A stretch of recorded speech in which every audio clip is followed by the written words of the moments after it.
Action et point de vue.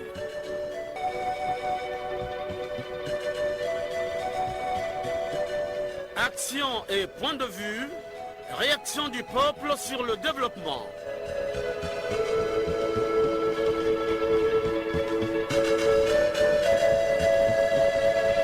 Présentation, Omer Elenga. Salut fidèles auditeurs de l'émission Action et Point de Vue, vous qui nous suivez partout en FM et en ondes courtes. Nous sommes ensemble pendant 45 minutes pour parler des prestations et les défis qui attendent l'agriculture congolaise. À la technique, Loïs Mbou, à la réalisation, Benzenzila, devant ce micro, Omer Elenga, votre humble serviteur. Bon confort d'écoute à tous. Boka na biso bomengo yetonda esengeli tosala mayele na yango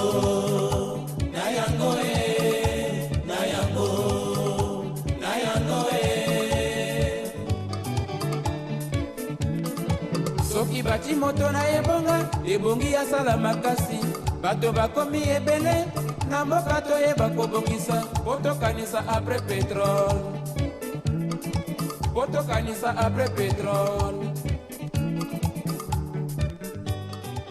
Encore une fois, bonjour. Le développement soutenu de l'agriculture au sens large, c'est l'un des objectifs du programme de gouvernement du président de la République, Denis Sassou Nguesso. Par agriculture au sens large, on entend la culture des terres, la pêche et les différentes sortes d'élevage. Dans cette production, nous allons faire un zoom sur l'agriculture dans le département de la Bouenza. Chers auditeurs, dans son discours d'investiture, le président de la République, Denis Sassou Nguesso, avait insisté sur l'agriculture. Pour Denis Sassou Nguesso, il faut réunir en amont les conditions de développement soutenu de l'agriculture. Denis Sassou Nguesso dans cet extrait. J'ai évoqué l'agriculture au sens large.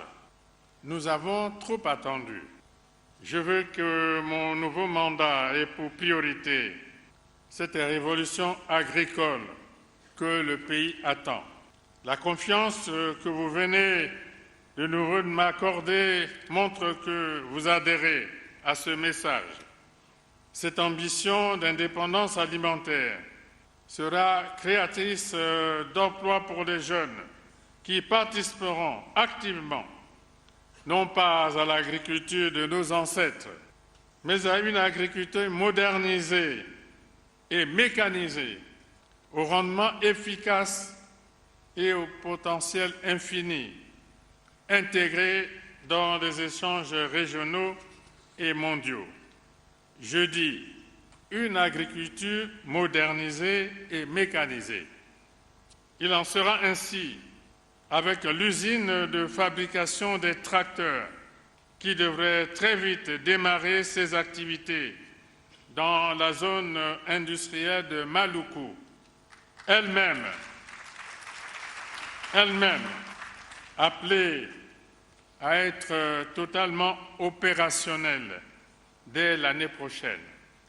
Notre terre est fertile et nous pouvons être très ambitieux. Prenons tous l'engagement de produire le meilleur pour ne plus subir l'importation d'aliments impropres à la consommation. Luttons tous contre l'exode rural, l'insécurité alimentaire et le déficit du commerce extérieur. Donnons-nous l'ambition de vaincre la faim et de lutter contre la vie chère. Dans cette même logique, le Premier ministre a lui aussi soutenu la politique du chef de l'État. Anatole Koloné-Makosso est plus qu'explicite dans son plan d'action présenté devant l'Assemblée nationale. Une opportunité s'offre à notre jeunesse avec la réalisation des grands travaux d'infrastructure et des grands chantiers dans le développement agricole, industriel et touristique. Tous ces chantiers nous invitent à l'optimisme. Ils auront un impact sur la réduction du chômage. Je demande aux jeunes de s'approprier la fable de Jean de La Fontaine pour qu'ils réalisent que l'agriculture est un trésor. Il leur suffit de creuser, de fouiller, de pêcher, de ne laisser nulle place de nos 10 millions d'hectares de terres arables où la main ne passe et ne repasse. Mettons-nous donc à l'ouvrage. Chers auditeurs, pour toucher du doigt la réalité sur le terrain, l'émission Action et Point de vue était à Madingou sur invitation d'un auditeur pour participer à une partie de pêche. Dans ce département, plus de 130 millions de francs CFA ont été financés par le PEDAC. Les bénéficiaires que nous avons rencontrés ont témoigné. J'ai bénéficié de l'appui du PEDAC. Je me réjouis. Ce n'est pas des slogans, mais c'est une réalité. Avec cet argent, qu'est-ce que vous avez fait concrètement? Mais le PEDAC, d'abord, pour être retenu, vous préparez un document. Moi, je suis dans l'élevage des moutons. Donc, j'ai sollicité. Le PEDAC m'a répondu, j'étais retenu. Quand vous êtes retenu, on vous dit par exemple que vous allez bénéficier de 18 millions. Mais c'est échelonné. Moi, personnellement, jusqu'alors, je n'ai reçu que la première partie. C'était 8 millions et quelques. Mais avec cet argent-là, il y a une ligne budgétaire. Vous achetez le matériel aratoire, les équipements de protection du groupement. En travaillant, vous devez être protégé. Et la grande activité qui a été retenue dans ce financement, c'est la construction de la bergerie. Donc, actuellement, si on était déjà dans le site, vous devez voir que la bergerie, maintenant, là, est finie. Donc, on attend maintenant la deuxième partie pour maintenant acheter les ovins. Sincèrement parlant, je suis dans cette affaire depuis 1997. Avez-vous un message à dire au gouvernement qui vous écoute? Le message que moi je peux adresser au gouvernement, c'est de dire que les gens veulent bien faire l'agriculture. Et quel type de gens? C'est la jeunesse qui, par manque d'emploi, se dit « nous voulons bien travailler ». Travailler avec des outils aratoires, moi je me dis que ça c'est dépassé. Quel est le rendement avec les outils aratoires? S'il y avait des engins, le pain de terre ne manque pas. Aujourd'hui, ça et là, quand les gens vont, ils ont de l'espace. Et les gens pouvaient se constituer en groupement, bien entendu. Le PEDAC a eu à financer certains projets. Vous avez reçu le financement du PEDAC, non? Nous avons reçu le financement. Je tiens encore à dire merci au coordonnateur national parce que c'est lui qui nous oriente pour la gestion de cela. Et ce financement, nous sommes en train de l'utiliser à bon escient. Nous sommes dans le domaine maraîcher et donc le maraîchage est une partie de l'agriculture qui produit légumes et fruits. Et donc nous sommes sur la production du tomate et poivron sur 2 hectares qui est prévu pour le projet. Et c'est cela que nous sommes en train de monter. Nous sommes sur la phase d'installation du réseau d'eau. Une fois fini le réseau d'eau, nous avons déjà mis en place les planches qui nous permettent de transplanter et éventuellement le produit. Et d'ici 1 mois, on aurait déjà les produits qui vont sortir des terres. Tous les Congolais, ils vont commencer à manger bio parce que la priorité et la nécessité de la volonté des pouvoirs publics, ils veulent que les gens mangent bio. Et donc, je vous rassure que d'ici 2 mois, 3 mois, le Congolais n'aura plus besoin de chercher les produits qui reviendraient du Cameroun. La tomate qui viendra du Cameroun pourra s'arrêter qu'au Cameroun et nous allons produire les produits qui seront capables d'être consommés localement et consommés dans nos 2 grandes villes, qui est Brazzaville et Pointe-Noire, pour le bien-être de notre population. Un exploitant agricole de Madingou évoluant dans le domaine de la pêche et de l'aquaculture, Jean-Blaise Pionda, donne son point de vue après avoir vidangé un étang. La politique du chef de l'État dans le secteur agricole, cette fois-ci, ça ne sera pas des devises. Parce qu'il a parlé devant plusieurs chefs d'État lors de son investiture au Palais du Parlement, qu'il a pris l'engagement de mettre l'accent sur l'agriculture. Nous sommes fiers de cette décision, surtout que nous avons eu un technocrate comme ministre de l'Agriculture. Nous attendons donc la mise en œuvre de ces propositions du chef de l'État. Le président de la République a eu à dire qu'un député, un champ, un ministre, un champ. Est-ce que ces hommes qui nous dirigent concrétisent la vision du chef de l'État? Oui, c'est là le couac.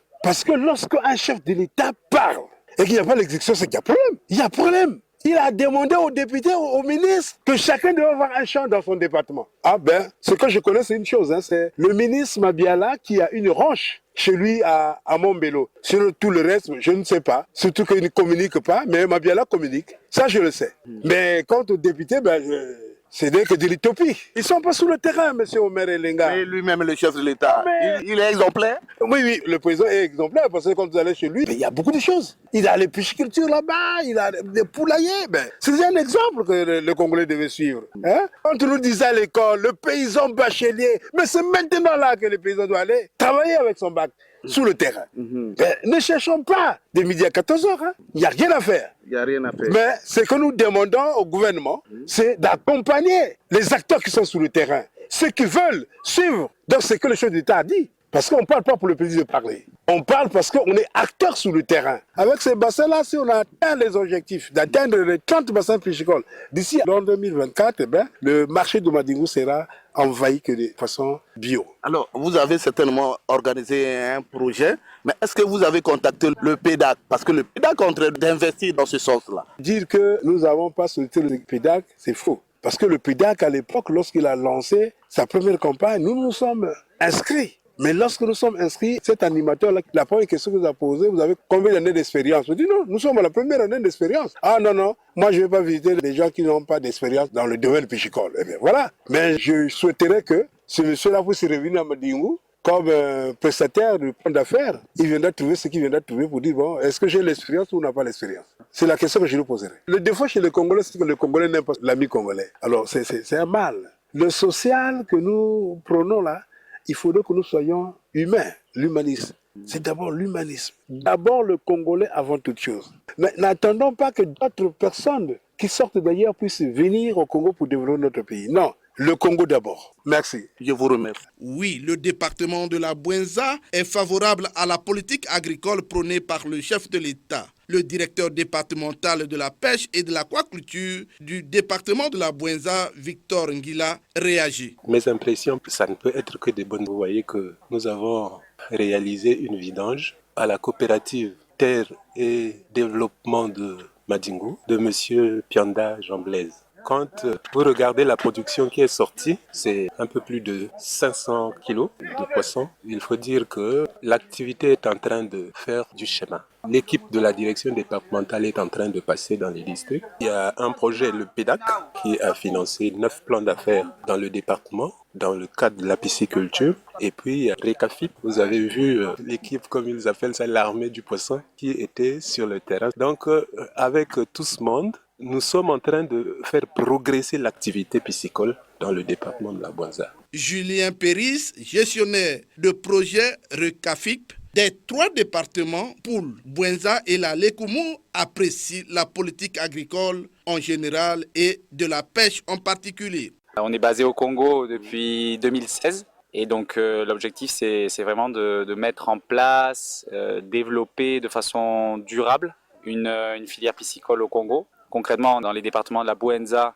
le Poul et la Lékoumou. Et donc voilà, de façon brève, le projet. Voilà. Alors, mais dites-moi, vous avez assisté à une partie de pêche tout à l'heure. Comment vous avez apprécié cette pêche? Alors, déjà, on a de très bons résultats en termes de pêche, de quantité. Donc ça, déjà, c'est très satisfaisant. On voit que le pisciculteur a acquis de bonnes techniques. Il a la bonne façon de faire l'élevage piscicole. Et deuxièmement, je pense qu'il y a pas mal de gens qui sont venus ici pour acheter le poisson. Donc ça va être très intéressant aussi pour lui au niveau financier. Donc ça démontre que c'est vraiment une activité génératrice de revenus qui doit intéresser davantage de personnes au Congo. On a une dizaine d'animateurs qui sont sur le terrain avec leurs propres motos, qui se déplacent toutes les semaines dans nos zones d'activité. Et donc on explique au niveau des aménagements des étangs, comment on doit réaliser les étangs, au niveau de la gestion piscicole, les densités d'empoisonnement, comment est-ce qu'on fait la reproduction des différentes espèces. Donc c'est un peu sur les 2 volets, sur l'aménagement et sur la gestion piscicole qu'on accompagne, et aussi sur la partie commercialisation. On essaye aussi d'intéresser des femmes à la pisciculture. Mais il y a aussi des gens qui se sont jetés dans cette activité de pêche. Alors, mais parfois, ils sont financés par le PEDAC. Vous avez aussi des relations avec le PEDAC? Non, nous directement, on n'a pas de relation avec le PEDAC. Par contre, on a certains bénéficiaires de notre projet qui ont pu par la suite bénéficier de financement de la part du PEDAC. Chers auditeurs, nous recevons dans cette production 2 invités. D'abord, Jules Moukala-Tchoumou, préfet du département de la Bouenza. Bonjour, monsieur le préfet. Quelle politique agricole le département de la Bouenza met en pratique? Le département de la Bouenza a accueilli avec joie et bonheur le mot d'ordre du président de la République qui met un accent particulier sur l'agriculture de manière large. Vous savez que le département de la Bouenza a toujours été considéré comme le grenier agricole du Congo et ça c'est de longue date. Et vous savez aussi que la Bouenza a bénéficié de la générosité de la nature qui a fait que les 2/3 du département sont couverts par une savane qui est donc propice au développement de l'agriculture, au développement de l'élevage et même de l'agro-industrie. Donc, les populations de la Bwenza sont très très contentes. L'agriculture dans leur fief sortent des vieux schémas de l'agriculture familiale pour arriver vers une agriculture mécanisée. Mais je voulais aussi vous rappeler qu'il y a quand même eu ici des tentatives de mécanisation de l'agriculture. Mais ce que le chef de l'État veut faire cette fois-ci, c'est une dimension élevée et qui va donc combler les populations de la Bwenza. Et nous croyons que la Bwenza devait être le moteur développement agricole, devait être la zone où vont se faire les expériences de la mécanisation, de la culture de certaines variétés, disons pour booster la production agricole et pourquoi pas la transformation qui va faire de telle sorte que les Congolais puissent consommer ce qu'ils produisent. À côté de cela, il y a aussi le mot d'ordre président qui veut que nous puissions sortir du tout pétrole, c'est-à-dire une diversification économique et de ce point de vue, la Bwenza aussi devrait être en tête de ligne pour contribuer à la diversification de notre économie, non seulement dans le domaine agricole, mais c'est également dans le domaine industriel et dans le domaine minier. Donc voilà, en quelques mots, toute l'importance que doit avoir le département de la Bwenza dans la politique actuelle du gouvernement en matière d'agriculture. Monsieur le préfet, j'ai assisté à une partie de pêche. Malheureusement, il n'y a pas d'acheteurs. Est-ce que c'est une manière de dire que ce que nous consommons de l'extérieur vaut plus que ce que nous produisons nous-mêmes? Pense que c'est trop cher? Non, bon, je crois qu'il ne faut pas partir de ce que vous avez vu par hasard et une fois pour faire des déductions. Je vais vous rappeler que lorsque on était en plein confinement avec la limitation d'importation des produits agricoles, c'est le département de la Bwenza qui a fait qu'il y ait beaucoup de produits sur le marché de Brazzaville et de Pointe-Noire. Donc, il y a aussi certainement le pouvoir d'achat. Peut-être que la récolte du poisson s'est faite à un moment où les gens n'ont pas d'argent ou alors les gens n'ont pas eu connaissance qu'on était en train de vider les étangs. Mais ce qui est vrai, c'est que de tout temps, les populations de la Bwenza vivent de l'agriculture. Et nous pouvons dire que ici, l'agriculture nourrit son agriculteur. J'ai rencontré quelques bénéficiaires des crédits du PEDAC.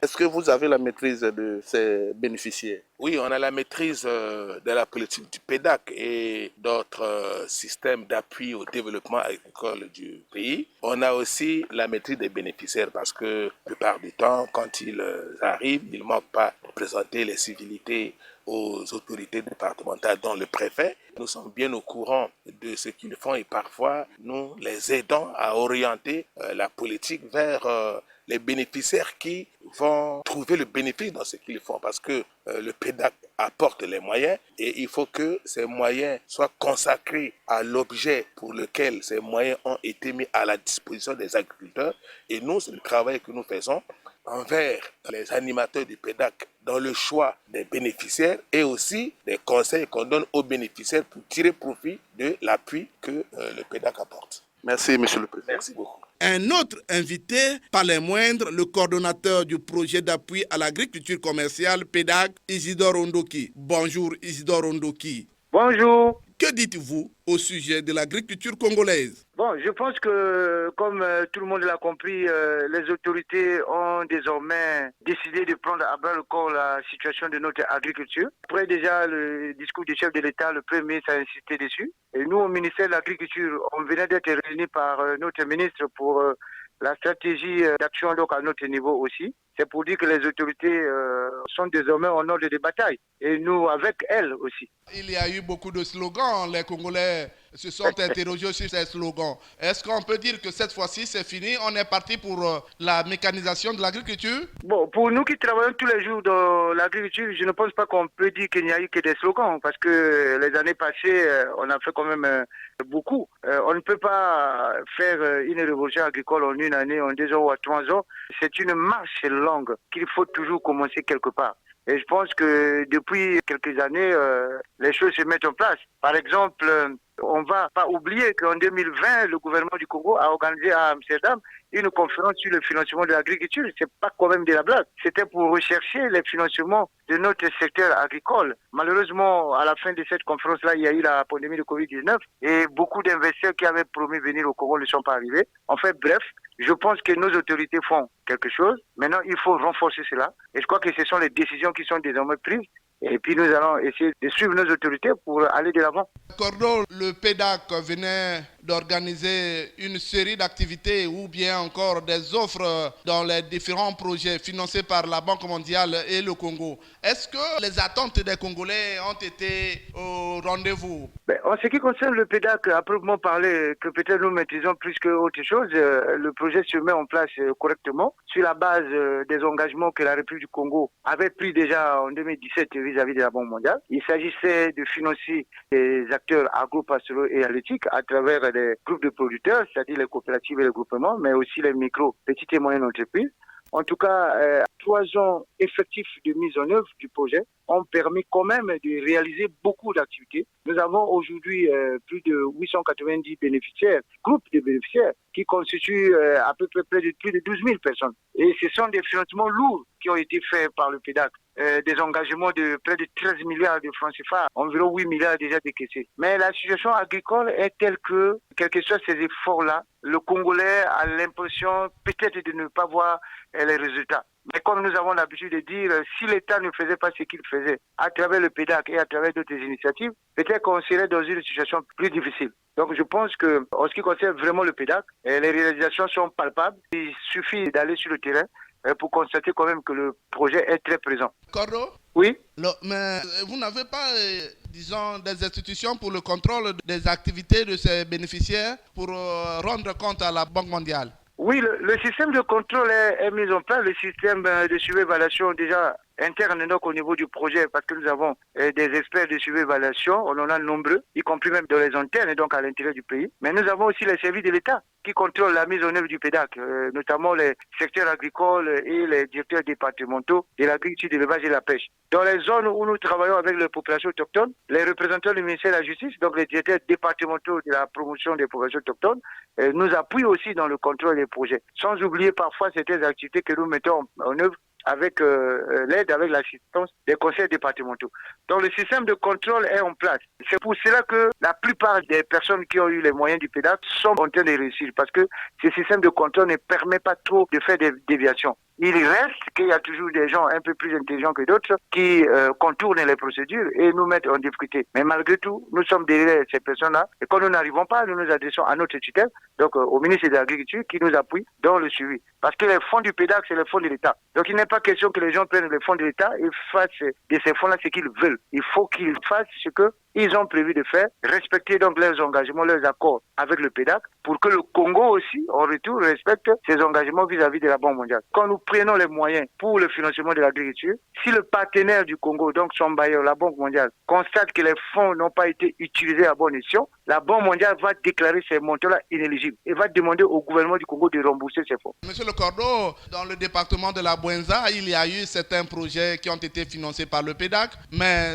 d'aucuns aussi disent qu'ils n'ont pas eu la chance parce que certainement que vous n'étiez pas sûr pour leur performance. Est-ce que vous avouez cela? Oui, je confirme, parce que lorsqu'on a fait le recensement général de l'agriculture, on a recensé à peu près 515 000 actifs agricoles. Et le PEDAC, justement, n'a pas intéressé tous les 515 000 actifs agricoles. C'est pour ça qu'on a mis des critères pour essayer de faire une discrimination positive. Donc il y a certainement beaucoup d'acteurs, en tout cas ils sont nombreux, qui n'ont pas eu la chance d'être sélectionnés. Mais disons-le que les bénéficiaires du PEDAC, ce n'est pas seulement les personnes qui ont eu les moyens pour faire leurs activités agro-pastorales et halieutiques. C'est aussi les personnes qui font leur travail dans les bassins de production, dont certaines pistes agricoles sont réhabilitées par le projet. C'est aussi lorsqu'on a formé un chef de secteur agricole, où on lui a donné une moto, celui-là fait la supervision dans sa zone, même auprès des non-bénéficiaires. Donc, le bénéfice du PEDAC, du projet, en fait, c'est tout ça. C'est pas seulement ceux qui ont eu les fonds directement par le projet. Mais, avouons-le,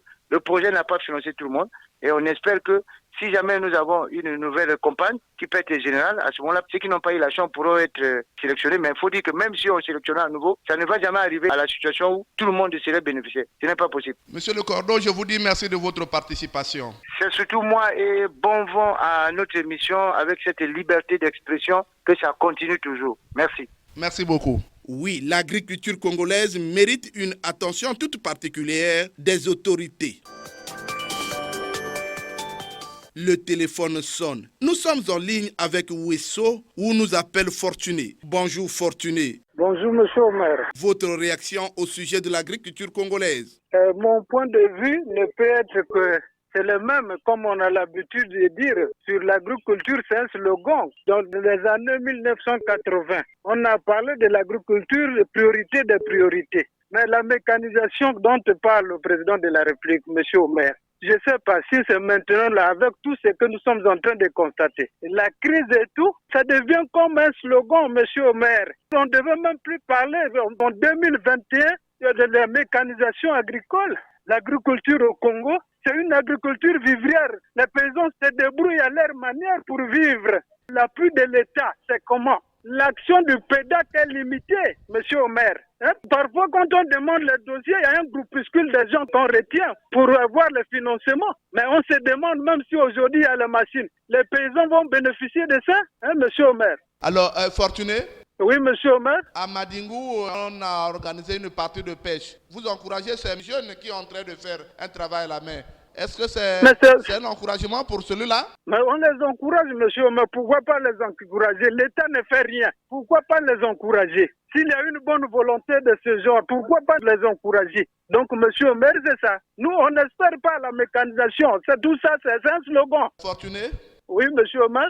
Avez-vous un mot à dire au gouvernement? Mais on n'a plus rien à dire au gouvernement, c'est ce qu'on a l'habitude de dire. Le gouvernement doit investir de l'argent qui peut atteindre toutes les couches pour que l'agriculture au Congo trouve sa place.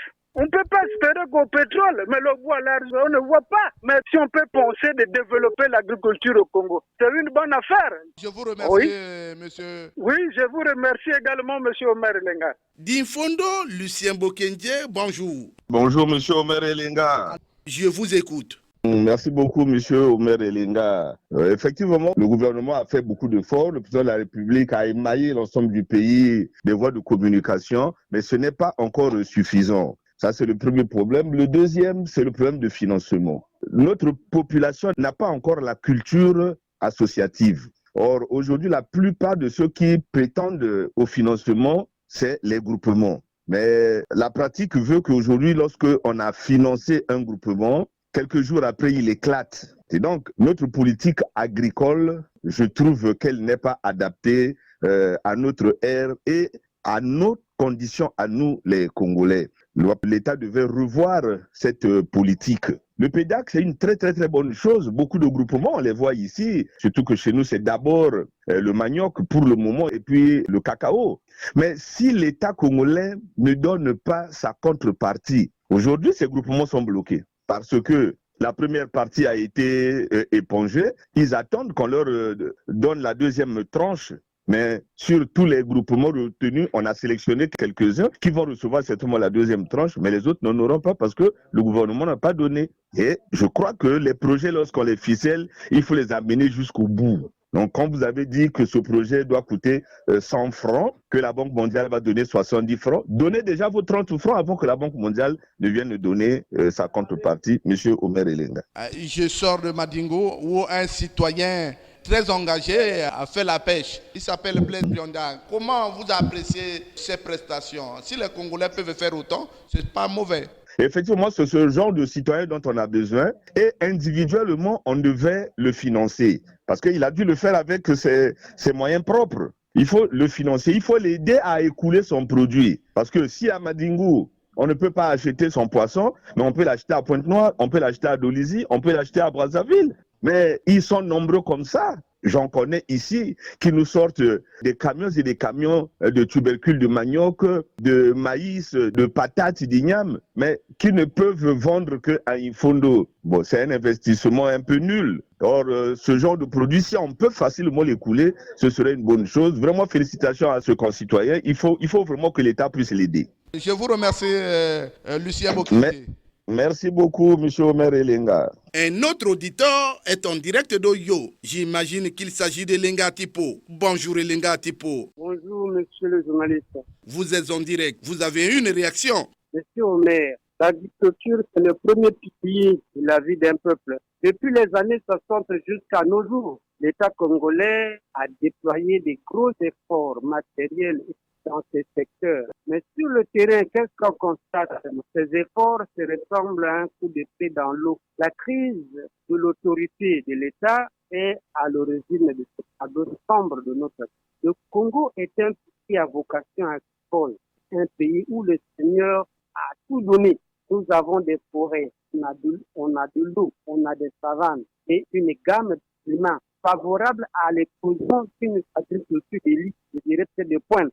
Mais le logiciel élémental congolais ne nous permet pas d'aller de l'avant. L'activité agricole au Congo est pratiquée par une faible couche des Congolais avec des moyens rudimentaires. Monsieur le journaliste, je vous dis merci de votre participation. Non, c'est à moi de vous remercier, mon cher ami. Revenons à Brazzaville où nous appelle Rollin. Bonjour Rollin. Bonjour monsieur Omer Lenga. Les Congolais vous écoutent. Merci monsieur Lenga. Avant de répondre, je veux d'abord vous remercier de votre émission parce qu'aujourd'hui les Congolais sont réveillés et contribuent aussi à faire des propositions à la gouvernance du pays. Je crois que si les gouvernants sont attentifs, ils peuvent modifier la manière de gouverner le pays. Voilà un peu ce que je peux dire de votre mission. Par rapport à la question, j'interviens sur la filière pêche parce que c'est un monde où j'ai grandi, donc je connais un peu les réalités. Je voulais dire aux gouvernants, dès lors que les zones de reproduction sont détruites par la population, au vu et au su des gouvernants, mais la suite c'est quoi? C'est la pénurie. S'il y a le manque de poissons, le manque de produits d'une manière générale dans le pays, on ne peut pas atteindre l'autosuffisance alimentaire. Donc je dis, il est question que les gouvernants prennent les mesures d'arrêter la mauvaise pratique de pêche. Je prends le cas de la pêche qu'on appelle Ndouka pressé. Cette pêche détruit tout. Donc il est question que les gouvernants arrêtent cette pêche-là. Vous savez ce qui s'est passé dans l'ancien temps. On a au port, quand il y avait l'économie fluviale, était florissante. Mais vous savez comment le Brazzaville était inondé de poissons. Mais maintenant, là, pourquoi il y a arrêté de poissons? C'est parce qu'on n'a pas une bonne politique de protection des zones de reproduction. Et vraiment, monsieur Omer Elenga, voilà ce que je tenais à dire, au lieu de parler d'une manière générale. Alors, Roland, dites-moi, j'ai été à Madingou, il y a un jeune qui m'a invité pour prendre part à une partie de pêche. Vous encouragez ce monsieur parce qu'il fait avec ses moyens propres. Oui, mais il faut que cette pêche-là soit une pêche qui protège aussi l'environnement. Parce que si c'est la pêche qui détruit les zones de reproduction, mais demain on aura quoi? J'encourage tous ceux qui sont dans ce secteur-là. Mais sauf que chacun tienne compte de la bonne pêche. Alors, je vous dis merci de votre participation. Merci, monsieur Omer Elenga. Merci beaucoup. De Pointe-Noire, la ville Océane, bonjour Jules Mesme. Bonjour, monsieur Omer.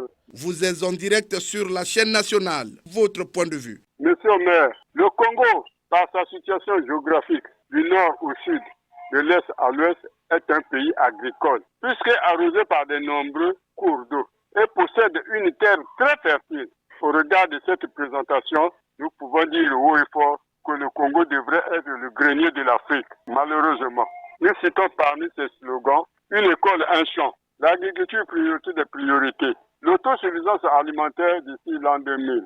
Le président de la République, son Excellence M. Sassou Nguesso, n'a-t-il pas dit, je cite, un peuple qui ne consomme pas ce qu'il produit n'est pas un peuple libre. Fin de citation. Or, pour réussir dans l'agriculture, elle doit être mécanisée, créant ainsi les centres de stockage où l'on trouverait d'énormes quantités de produits de réserve. Monsieur le maire, les prestations agricoles du Congo sont sans avenir. Pour gagner le défi de l'agriculture au Congo, il revient au gouvernement de la République d'instaurer d'abord l'autorité de l'État, comme l'a annoncé M. le Premier ministre. Les Congolais ont besoin d'une alimentation suffisante et assurée pour leur bien-être. Que le gouvernement Anatole Colonel Makoto pense réellement à l'agriculture. À Gamboma, on pouvait produire des hectares de yam, comme à Djambala des hectares de pommes de terre qu'on pouvait exporter. Mais hélas, le Congo reste un pays de haut-parleurs. Nous avons plus de bons parleurs que de bons faiseurs. J'ai dit et j'ai fini, monsieur le maire. Jules Mesmer, Monsieur le maire. un mot à dire sur le PEDAC. Nos projets ne réussissent pas toujours parce qu'il manque le suivi. On vous donne de l'argent pour faire l'agriculture, vous prenez l'argent pour passer à acheter des voitures, pour vous faire des patrons. Et au but et au su de tout le monde, on n'est pas puni. Donc on ne peut pas réussir, monsieur le maire. On ne peut pas réussir tant qu'il y a l'impunité. Jules Mesmer, monsieur le maire. Je vous dis merci de votre participation. Monsieur le maire, je souhaite longue vie et bonjour dominical à tous les clubs d'écoute de notre émission. Terminons ces appels avec le coup de fil de Jean-Marie Makaya. Bonjour Jean-Marie Makaya. Bonjour Monsieur Omer Elenga et bonjour à tous. Votre réaction? Monsieur Omer Elenga, l'agriculture congolaise est ni mécanisée, ni intensive, ni extensive. Elle est donc ce qu'elle est, comme vous le dites si bien Monsieur Omer Elenga, depuis des décennies, avec des productions ne servant qu'à se nourrir en famille. Donc, on peut appeler ça l'autoconsommation ou une agriculture de subsistance. C'est vrai qu'à la prestation de serment de son Excellence M. Denis Sassou Nguesso, président de la République, chef de l'État, celui-ci avait projeté que désormais, de l'Afrique noire, nous passerons à l'Afrique verte. Donc il fait allusion à l'agriculture, c'est vrai. C'est une très bonne promesse, M. Melenga. Mais en parlant de ça, M. Melenga, est-ce que ce n'est pas une équation d'autosuffisance alimentaire d'ici 2000, une agriculture ou l'agriculture priorité des priorités? Bon, plusieurs slogans, M. Maire. Voilà encore un autre qui s'ajoute. Et donc, je crois que Monsieur le Président de la République devrait donc déjà s'efforcer à faire que l'agriculture vive, tel que cela se passe, par exemple, en Côte d'Ivoire, où, vous voyez, la Côte d'Ivoire est déjà le premier pays au monde dans la production du café et du cacao. Le Congo ne manque pas d'espace pour pratiquer l'agriculture, M. Melenga. Nous avons plusieurs atouts. Nous avons des savanes, nous avons des eaux, des terres fertiles. Mais non, l'agriculture est là, elle ne démarque pas. Jean-Marie? Monsieur Omer. Alors, nous étions en direct de Madingou, où un jeune, en l'occurrence Jean-Blaise Pionda, a vidé les étangs. Mais le poisson qui est mis sur le terrain, parfois ne trouve pas d'acheteur. Les gens sont habitués aux produits congelés. Est-ce que c'est normal? Non. Mais c'est pas normal. Aujourd'hui, quand vous regardez l'Internet, on est en train de vanter les alimentations, disons, la consommation bio. Mais tel que le fait M. Pianda là-bas, mais ça, c'est à encourager. Dans la Bouenza, déjà, le chef de l'État s'est arrangé à faire de telle sorte qu'il y ait une grande route qui passe par le chef-lieu du département, par Madingou.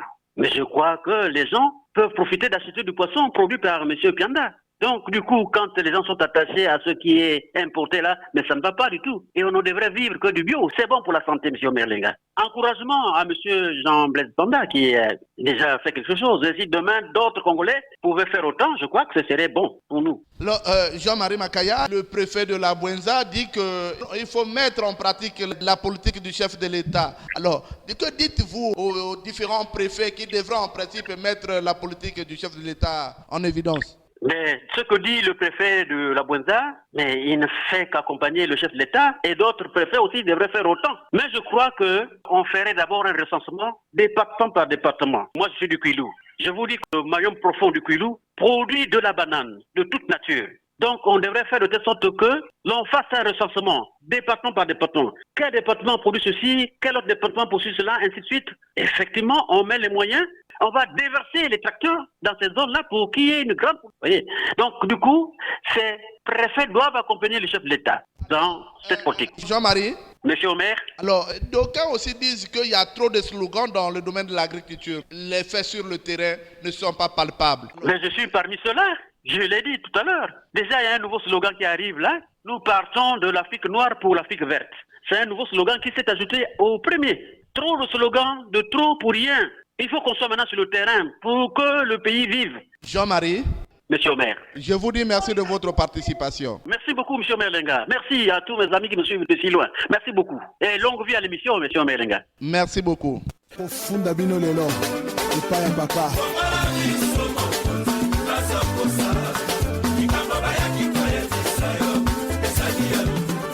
Oui, l'agriculture congolaise exige un examen approfondi. Il faut des experts pour atteindre les objectifs assignés. Le Congolais lambda a aussi un mot à dire. Les Congolais ont soif. Les langues se délient. Morceau choisi. Si jusqu'à présent, le Congo continue à faire venir, même le foufou, il importe, tel que nous avons entendu dans les discours de la campagne du président. Vraiment, c'est honteux. Nous, on a des terres, on a la jeunesse, la population est plus jeune au Congo. Mais lorsque jusqu'à présent, il n'y a rien de bon qui se fait et que le président a eu cette pensée-là de se tourner vers l'agriculture, c'est vraiment déjà une bonne chose. Vraiment, nous sommes derrière cette idée-là. Surtout nous qui sommes déjà dans ces choses-là, dans l'agriculture, vraiment c'est louable. Le manger bio, c'est bon. Mais sauf que le manger bio, il y a un coût à payer que le Congolais lambda ne peut pas vraiment en trouver. Jusqu'à présent, il y a des fonds qu'il faut débloquer, mais que le Congolais n'a pas. Même si on fait, c'est de l'agriculture vivrière. Quelqu'un peut avoir un projet, mais s'il ne trouve pas le financement dans son projet, ça crée un couac.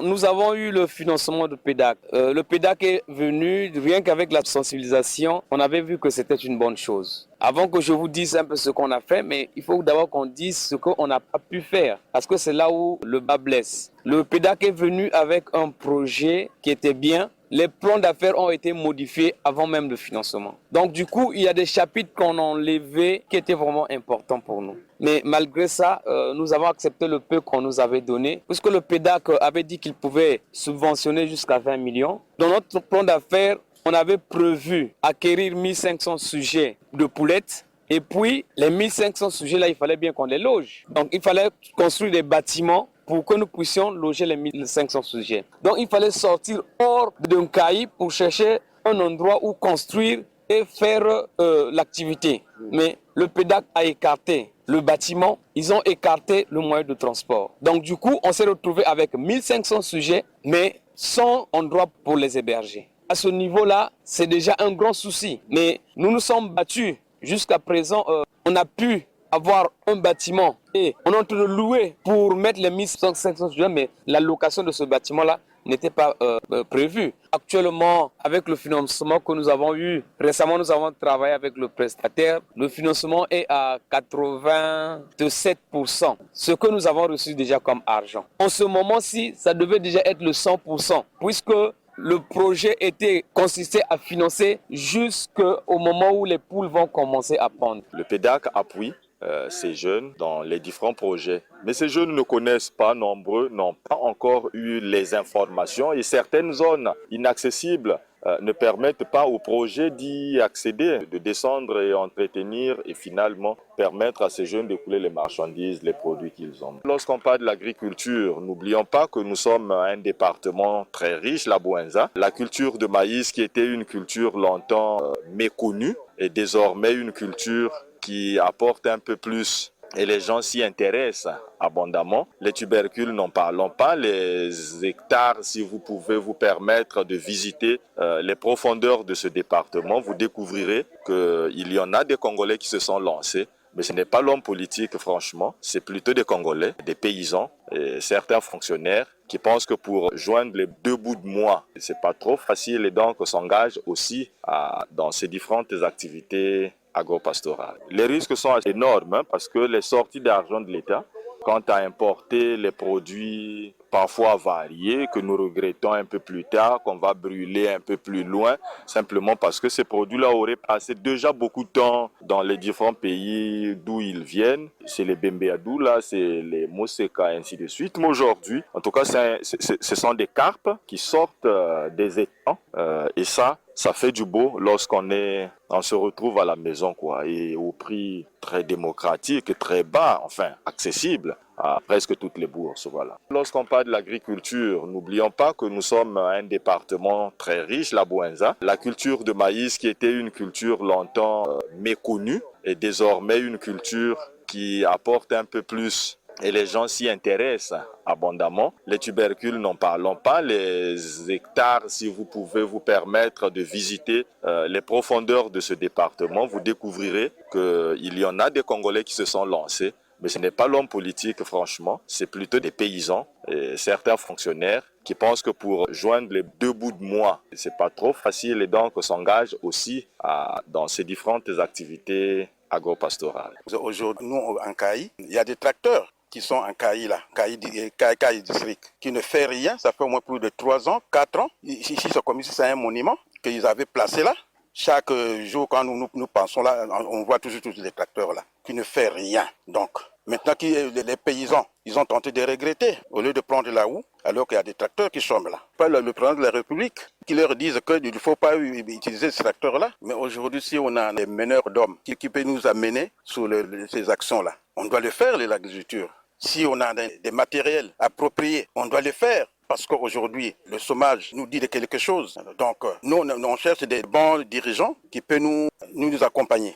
Les Congolais se sont exprimés sans langue de bois. Il s'agit là d'une fiche directe aux autorités de tenir compte de ces points de vue pour améliorer les performances agricoles. C'est la fin de cette production réalisée techniquement par Loïs Mbou avec la collaboration de Arnaud Ipene. La réalisation était celle de Benzenzila. Omer Elenga, c'est moi. Réagissez en appelant au numéro 06 663 15 41 ou au numéro 05 521 91 97. Abonnez-vous et suivez-nous sur YouTube en mentionnant Action et Point de Vue. Bon week-end à tous les auditeurs du pays, sans oublier Nassayo. Au revoir et à très bientôt.